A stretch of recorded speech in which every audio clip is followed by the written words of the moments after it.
Good evening, Mr. Acuña. I hope you're feeling your best.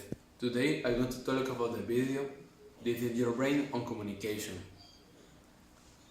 The neuroscientist Uri Hasson in the talk focus our attention on how our brain processes interpersonal communication on the ability to share information and experience with others.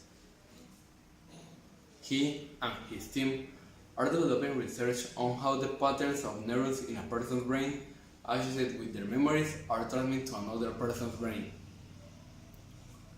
He believes that there are two neural mechanisms that allow the exchange.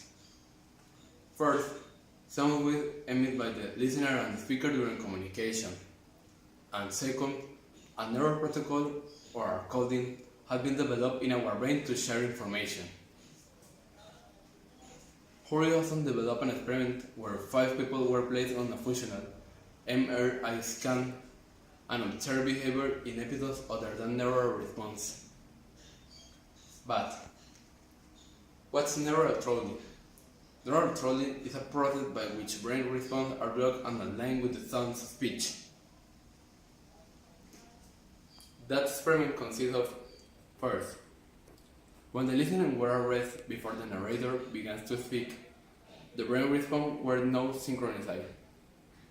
Second, when the listening began to hear the story, the neural response began to align. This event being called neural drug, which is the process by which the brain response are blocked and aligned with the sounds of speech. Third, the story was told backwards, without meaning. It was asserted that it occurred in the neural line or dragging, but without going deeper into their brains. 4. Then the story was told that even though words were understood, there was no coherent story, only single words. It was asserted that the cerebral cortex tries to line this area of people language, but doesn't go beyond that. 5th, then they take sentences that make sense on their own, but when they come together, they don't produce sentences to tell a story. It was asserted to the line extent to all areas of language, but it was after the story became noticed that the neural dark expand deeper into their brains and induce similar response in all stages in high order of areas. In conclusion, it was obtained that the cortical area of the higher order align when ideas are construed to the brain by means of a coherent narration. The research found that the better listener understanding of the story, the greater the similarity between the listener brains and the speaker's brain. Scientists conducted an experiment among several people to observe the brain. Listeners complete by transmitting a memory of the brain from one person to another person, for which people watch an episode of a television serial for the first time while their brains were being scanned. They were scanned to tell the story to a group of viewers who had never seen it before. It was found that both storyteller and listener have the same neural pattern in the same higher order areas.